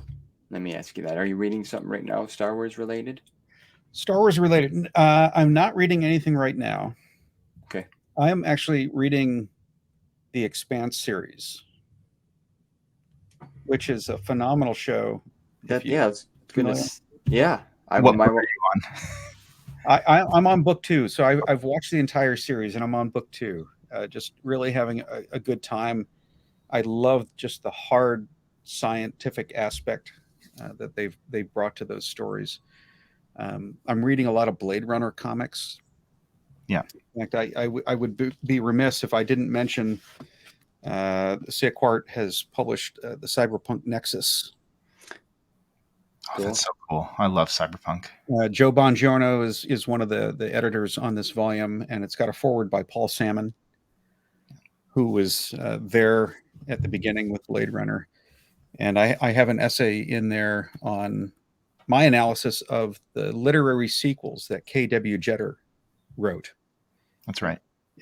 Jeter wrote the Bounty Hunter trilogy. That's right. And the Legends.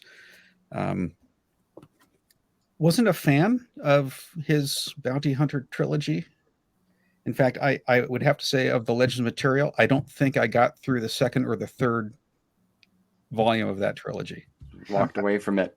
I Yeah. walked Happy to hear that. and I don't speak too kindly about his Blade Runner sequels as well. There were 3 of them. I think there was an intention to have a 4th, but yeah, there's a lot of angry Mike in that particular essay. So I wouldn't say angry. I would say there's a little sarcasm in there, but I had fun writing it. Good. So That's what matters. the Expanse. We've got Blade Runner. I'm trying to keep up with some of the Star Wars comics. Well, I was just wondering, do you read any of the new canon? I have read some of the new canon. I had to stop a couple of years ago as I was in the midst of a career change. Sure. So I continue to buy it. I continue to collect it, and I'm looking at retirement one day. Yeah. And really digging into some of that. But I do read the novels that are from the original trilogy characters. Okay. So I do try to pay attention to those, especially the ones that kind of bridge the gaps between the new sequel trilogy movies. So Shadow of the Sith, Adam Right. Christopher. Yeah, I read that as well. It was okay. Sure. Yeah, I was just wondering, and like you said, you're 53. You look good, sir. You don't look 53. So, well, that, keep it up. Hit the gym, do your thing.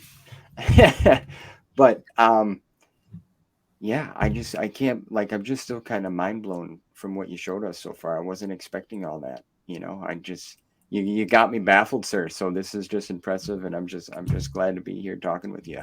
I wanted to make this one special and give you guys some really exclusive looks at some of the stuff that is kind of floating out there, but not in any one spot. Well, you succeeded. You succeeded. Yeah, absolutely. And I'm glad, in all the deep moments that you shared and the personal things too. Like I said, I feel like you're one of the guys. Let's go grab a burger and sit down. I'm with you. So where are you guys at? I'm in Wisconsin. Okay, Wisconsin. Toronto. Yes. Yeah. Maple. Marcel, I think there's an opportunity for us to meet. That would be incredible. I would love to take you out to dinner. I will be at the University of Toronto in my old alma mater in late July. I would be remiss if I tried to pronounce the name of the campus. The campus, yeah. Well, there's Mississauga.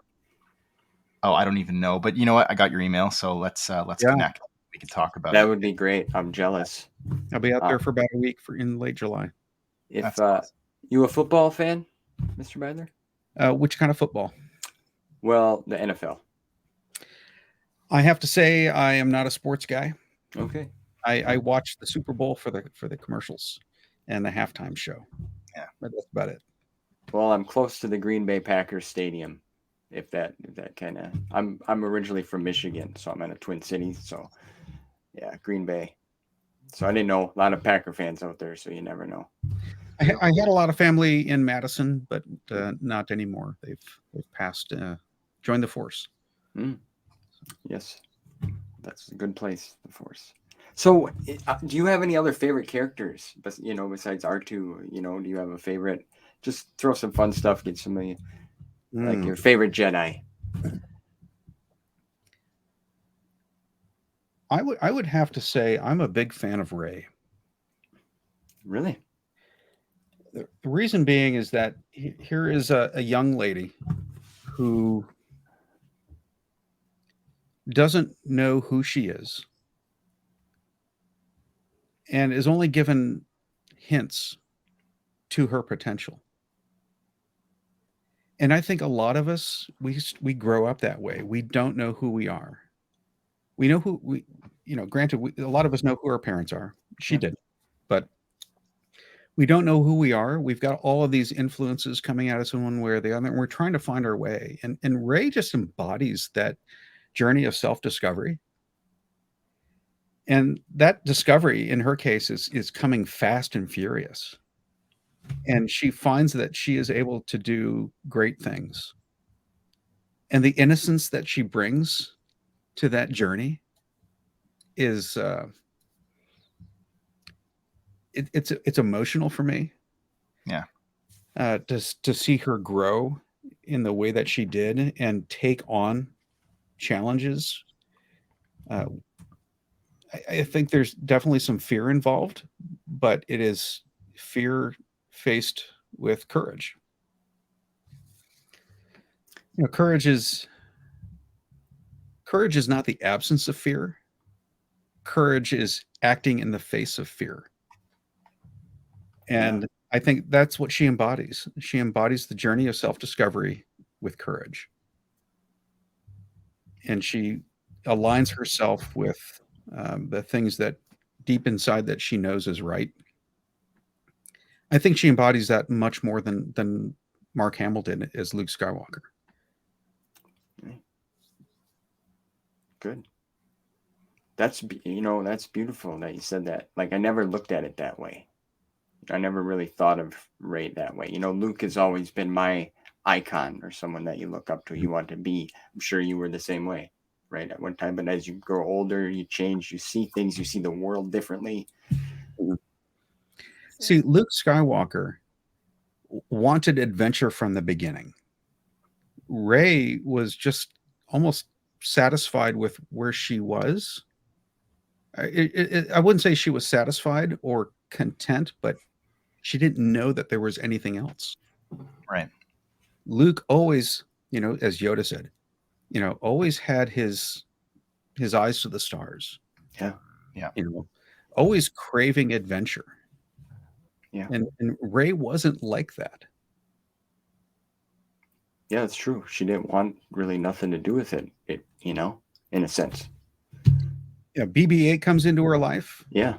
This is go away. And instead of inviting that in, but she's thrust into the middle of something. Luke is thrust into the middle of something, but he wanted adventure. Go. Yeah. You do see him in A New Hope saying, kind of taking a step back. I can't take you to Anchorhead. I've got stuff to do. I got the farm. Uncle Owen's going to be mad. Now, he does that reluctantly. He wants to go. Right. But he's got his obligations. And as a good adopted nephew, he's going to go back home. But do you guys think that Ben knew what happened already? Did he feel that in the Force? I think so. You think so? Yeah. Yeah. I think he let Luke go to discover it for himself. That's my interpretation of that scene, of how Alec Guinness plays that scene. It feels like he knew what was going on. And he maybe even knew how things were going to play out too. I was going to ask you your thoughts on Obi-Wan as well, since you got deep with Rey, because I'm Obi-Wan, Ben, Alec Guinness, that, like you said, that moment where he looks over, and looks at him, and he knew it was, yeah. You go back and watch those scenes with Alec Guinness in his hovel, and the way he plays that is masterful. Yeah. You can interpret so many things, so many different ways. One way before the prequel trilogy, and you can interpret it another way after the prequel trilogy. Right. I mean, just a masterful performance that is loaded with possibilities. What is he talking about? What is he reacting to? And we can all bring something now different to the scene, having seen both the sequel and the prequel trilogies. Right. And wonder what George truly had in mind at the time. And of course, we all know that George modified the story as he went. Didn't have everything planned out as some people think he did. Was Darth Vader Luke's father when they shot A New Hope? Yeah. That's true. Yeah. Well, the whole Luke and Leia thing too, being siblings, right? True. I mean, that's yeah. And then the kiss, and then Yeah, if that was truly in George's head for them to be twins, would George really had them kiss like that? And Right. yeah, so I don't think so. Yeah. Man, the thought process there.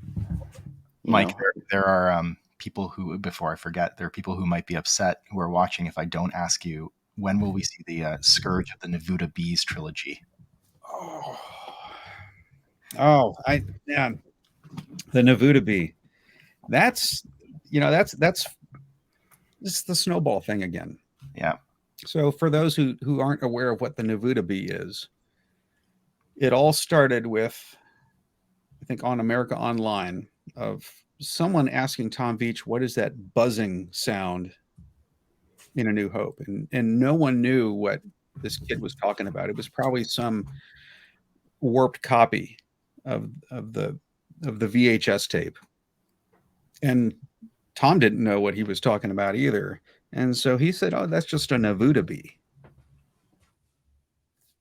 And then this Nevuda bee lore just kept popping up, creating a story of what the Nevuda bee, was or is. I can't remember how deep into the rabbit hole folks went with that. There is something online if you go to an archived website called the Shaven Wookiee. I think that it's a text file called Palbaka, which was kind of spun out of something that Rich Handley and I had created out of whole cloth around the Nevuda bee. But that kind of links into the Star Wars compendium that I had created. Is I had noticed that people were ripping my website off. And so what I did was I threw in a fictional trilogy called the Scourge of the Nevuda Bee trilogy and created really quick blurbs of each of the three movies that were going to be part of this, or the three novels that were going to be part of this, to see if anyone would take that and try to make it their own. It would be, kind of an Easter egg. So I could say, hey, you ripped it off my site. That's my intellectual property. Thank you very much. So I created this Scourge of the Nevuda Bee trilogy, plays off the original titles of the original trilogy. Instead of A New Hope, a Brand New Hope, Brand with two A's, and Imperajoyous Brand, who's a character in the Dark Empire trilogy, but he's cloned. The double A would be a signifier that he's cloned, like Luke from Timothy Zahn's original Heir to the Empire. Heir to the Empire trilogy. And then I brought in Rich Handley to allegedly audio narrate the audiobook versions of that. And it was going to be me and Tom Veitch that would write the 50-issue comic series based on that trilogy. And we kind of ran with a joke. And people took it seriously. They were eating it up. They were waiting for it. Yeah. When is it coming out? And Rich and I and Tom, to a lesser degree, were just sitting back and we were just laughing our butts off, going, and in my compendium, I was trying to make it very clear that this was a joke. Return of the Jedi becomes Return of the Yeti as a reference to this Palpatine spirit returning in the form of in a Wookiee body, named Palbaka. I mean, how much more can you get, right? How obvious can you get that this is a joke? Yet people took it seriously. So, and once people realized it was a joke, they ran with it, and they would make additional references to it. And eventually, I want to say that the planet of Nevuda, from where the bees came, was canonized by Dan Wallace. Yeah. And I think that Essential Guide to Planets and Moons. Cool.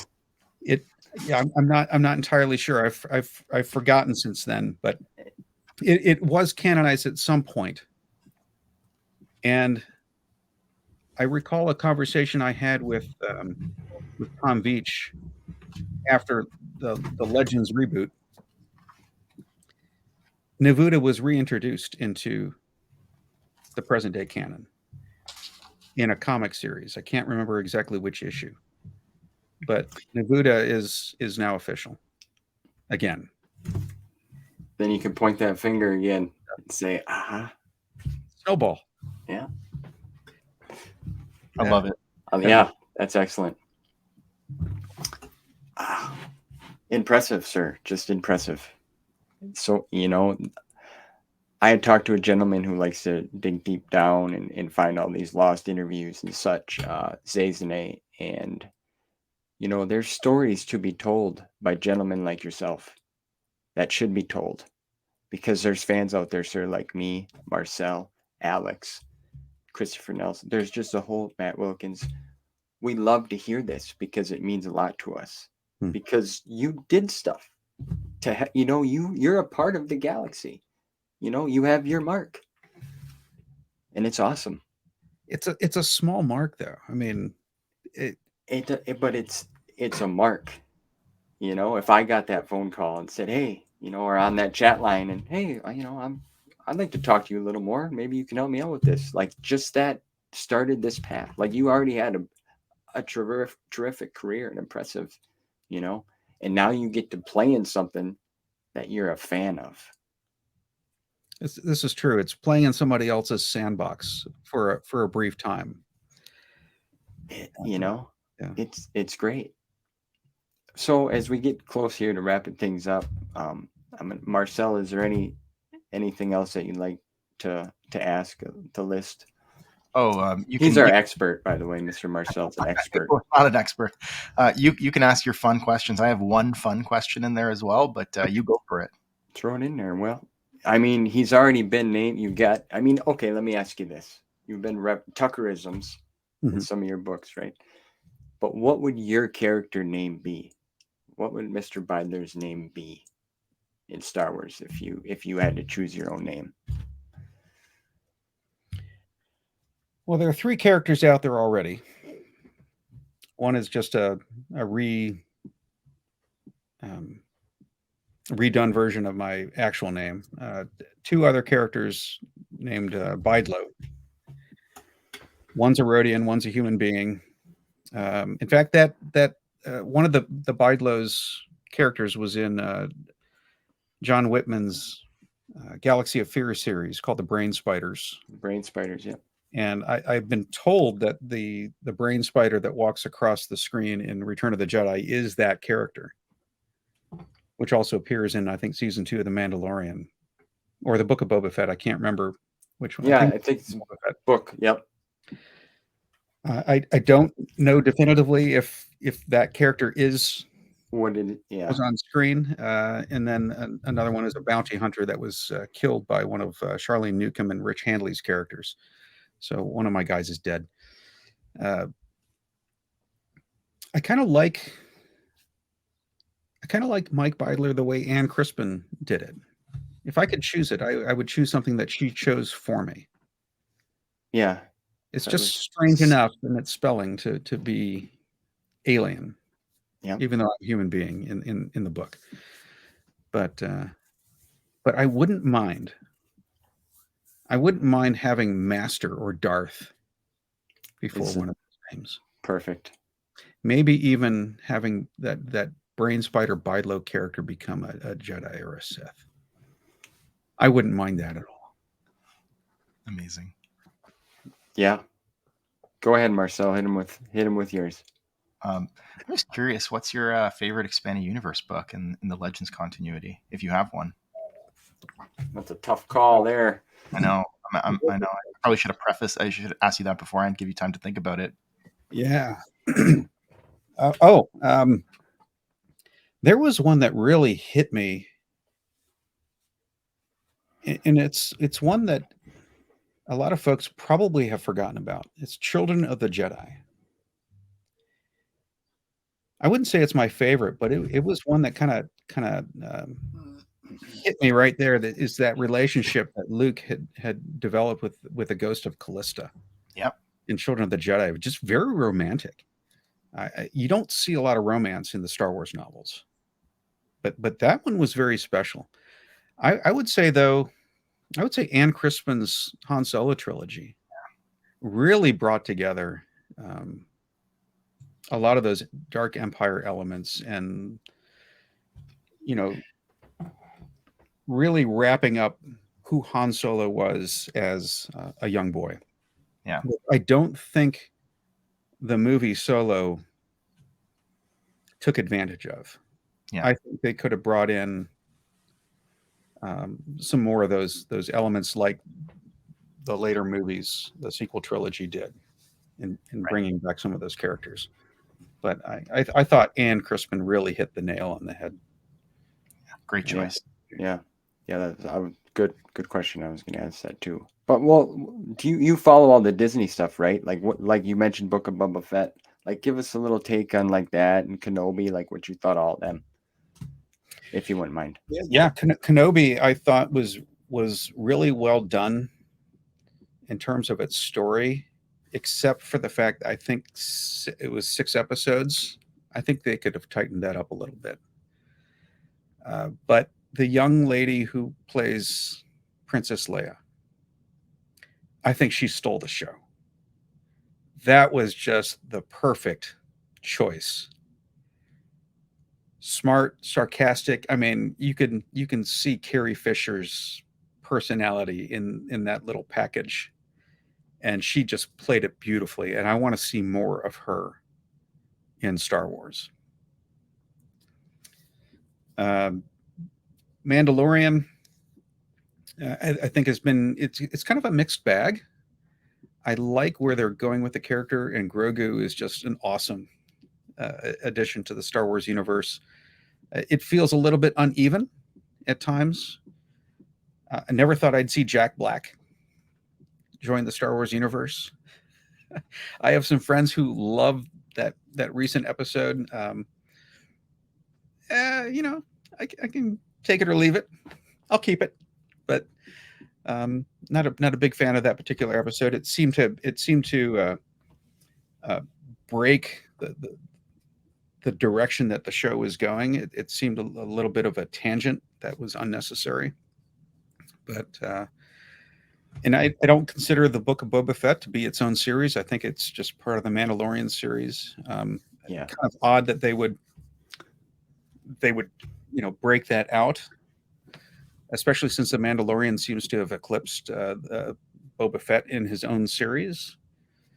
But I love that they're bringing back the original character, who played Django. Oh yeah, Tamara Morrison. Yeah. And I love just the casting, going from the Clone Wars, into the Mandalorian, and Ahsoka coming up. Just some really good casting choices of the folks that play those classic characters. I think Dave Filoni and Jon Favreau are just doing a bang up job. I love the fan service. Yeah. They pull out some of the most obscure stuff, and I'm sure a majority of the people that watch these shows don't even notice. Right. Marcel, you do. I do. And is it fan service? Yeah. Why? Because they're fans themselves. That's just who they are. Yeah. They're not doing it to appease anybody. They're doing it out of the pure love and joy for the franchise that George created. 100% agree. 100%. So keep at it. I mean, those guys are doing a phenomenal job. Yeah, and I mean, even Jon Favreau in his interviews, if you listen to him, he mentions that he looks at all aspects of it. He said expanded universe. He knows the legends. He says them names. He reaches out. But the hoops they got to go through, I'm not sure. To make things happen or to try to. But I love it too. Mando has brought so many people. Just like this last episode you mentioned earlier when we started, I was blown away. I never thought I'd see IG-12 and Grogu inside of it. Like, I didn't see that coming. And neither did I. No, no, no, no, no, Yeah, no, beautiful. no. I didn't see that coming. Now So, he can communicate with us, you know? So it's just my wife told me that right away. She's like, now he knows how to communicate. I'm like, holy moly, you're right. And you know, I'll be honest, like what's your reaction when you see Luke come back? I loved the concept. I think the execution, though, of the Um, digital remapping of the face, the fact that there are superior versions of that that come out within a week of yeah, the episode being shown yeah, at a much cheaper cost point Yeah. to what Dave and John have been able to do in Skywalker's own facilities. I think they need to tap talent like that, and I think they did eventually tap the guy who did the edit of Luke's first introduction into the Mandalorian for something else coming up, if I'm not mistaken. It's just a little uncanny. It isn't quite there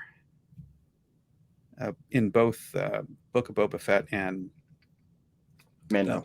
Mandalorian, but valiant efforts. Loved it. And with the new Indiana Jones movie coming out, and you've seen the trailer of Yeah, how they really amped up Harrison. Harrison and de-aged him It's using phenomenal. the footage that it was in the Lucasfilm archives. My hope is that Han Solo is reintroduced and they get it right. Yeah. And we'll see with the movie this summer whether that's possible. That's true. But I would love to see Han Solo come back. Oh yeah. That would be phenomenal. Yeah, I mean, I remember that moment. That's kind of when I started getting back into the fandom, and I had no idea Luke was in, like, Mando's already been out, so I watched it, had no idea. So that just blew me away. But then you're right. Then shortly after you see, but they didn't know better, Mhm. in a sense, right? They were trying, and it worked, and then it just got better. Even the Book of Boba Fett was a little better. It Okay. was a little better, yeah. Now you said Harrison, like, yeah, I was blown away by that. And they use it in the Marvel movies as well, I believe. Mhm. Yeah, I remember seeing it in Ryan Johnson's Looper, I think, for the first time. That was they de-aged, or they Bruce yeah, Willis. yeah, well, they made Joseph Gordon-Levitt look a bit more like Bruce Willis, because Bruce Willis was supposed to be the older version of Joseph Gordon-Levitt's character, and I thought that was really cool. It's like, where is this technology going to be in 10 years from now? I thought that was prosthetics, though. Oh, was it prosthetics? Okay, I think it was prosthetics that, yeah. I don't think it was digital. Okay, never mind then. Yeah, I think they used prosthetics. Could be wrong, but yeah, Looper. That was a good choice. That was a good movie, by the way, too. Yeah, I liked it. So you're looking forward to Ahsoka. So you keep up to date with all the news, I would assume, with everything coming out. Pretty much. In fact, I've been collecting the Star Wars Insider magazines since it first started. I've got all the Bantha tracks too, so I try to keep up to date. I try not to read too much because I don't want to be spoiled. Yeah, right. I like some things to be a surprise, but beyond that, I do keep up with the television series. I think the only one that I have not watched is Resistance. Yeah, I didn't watch that either. That's. I was going to mention that earlier because when you were showing us your books and your material, like, it looks like you collect everything. You keep it in pretty top notch. Yeah. Shape. Oh yeah. Everything's pretty pristine. I don't know if you guys have this. It's heavy. Oh my goodness. Oh wow. Have you seen that? No. I had Last Hope of the Galaxy. That has Dark Empire in it, does it not? It does. Yeah, I know what this is. Yeah, wow. It's a leather bound edition. It's got all the best Star Wars stories around the character of Luke Skywalker. It does have Dark Empire 1 in it. Wow. And, that's wild. That's crazy. Yeah. And I will in the acknowledgments, I'm going to read off some names. Sure. Mike Beidler, Leland Chee, Paul Finley, Mary Franklin, Sabrina Fried, Rich Handley, Chaz Libretto, James McFadden, Sue Rostoni, Bob Vitas, Ryder Wyndham. There's a list there. That's a list. Why are those names there? We selected the stories for this. That's awesome. That's cool. So I would recommend getting your hands on this bad boy.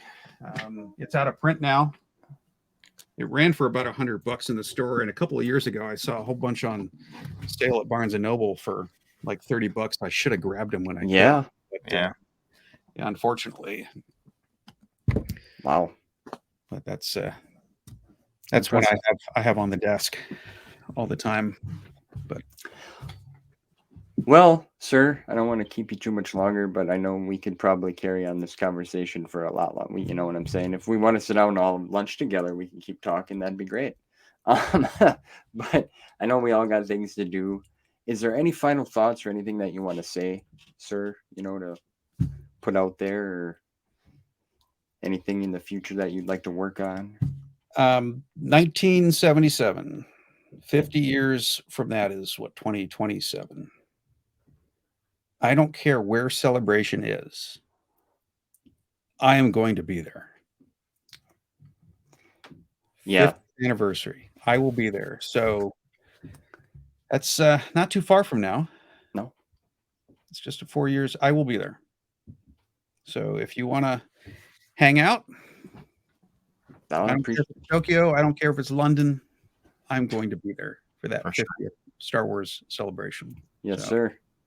But it's kind of surreal to me that Star Wars is probably not going to die. I mean, Star Trek is even longer lived. Right. It's got almost a decade on Star Wars, and it's probably stronger than it's ever been. I'm wondering how am I going to collect Star Wars comics and novels in the afterlife? I don't know how I'm going to do that. So if anyone has any ideas, I'm all ears. Well, maybe if and when, you join the Force, you'll have a lot of great mentors there that'll be able to, you'll meet up with Yoda.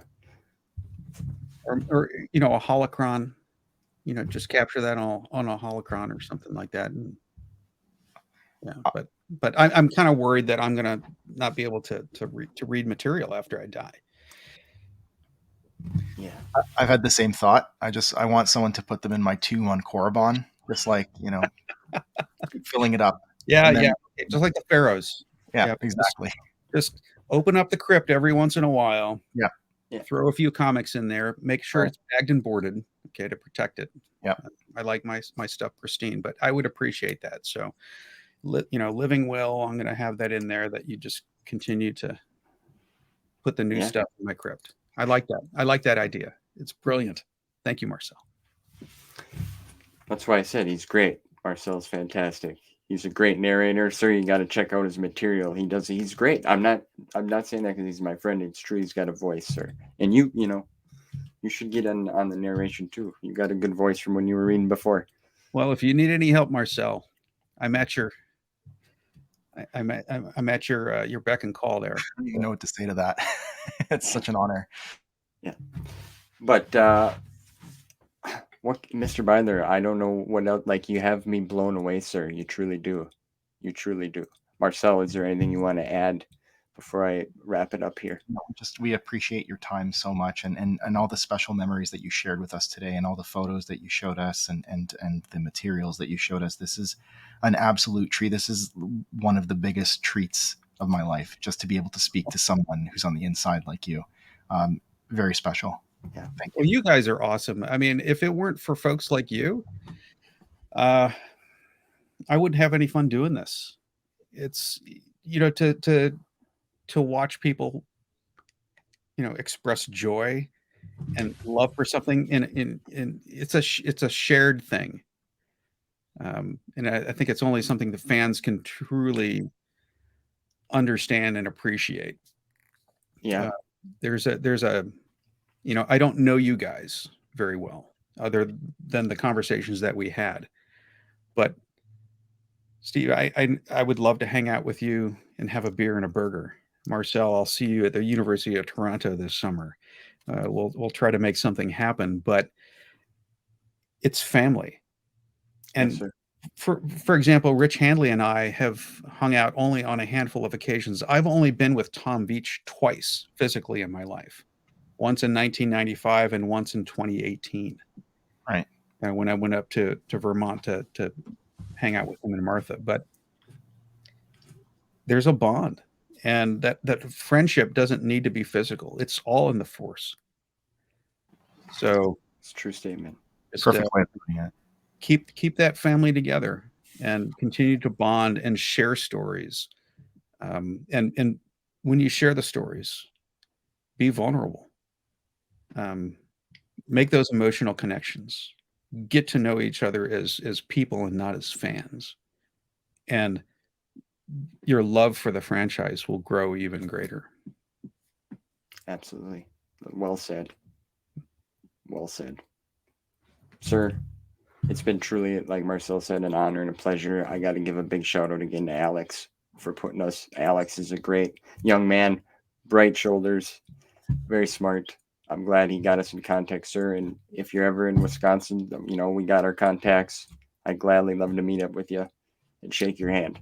Yep, same here. And I just want to leave anyone else who's watching. I just want to say one thing, and I'll leave it at that. Sir. There you have it, folks. I hope you enjoyed this. This was an excellent conversation. Mr. Beidler, I'll put some of his things and contributions he's done in the description. Again, it's been a truly pleasure, sir. Marcel, thank you for co-piloting this. You're great. We're going to have to do this again. Okay, you hit the switch. We're going into light speed now. So until next time, folks, see you soon.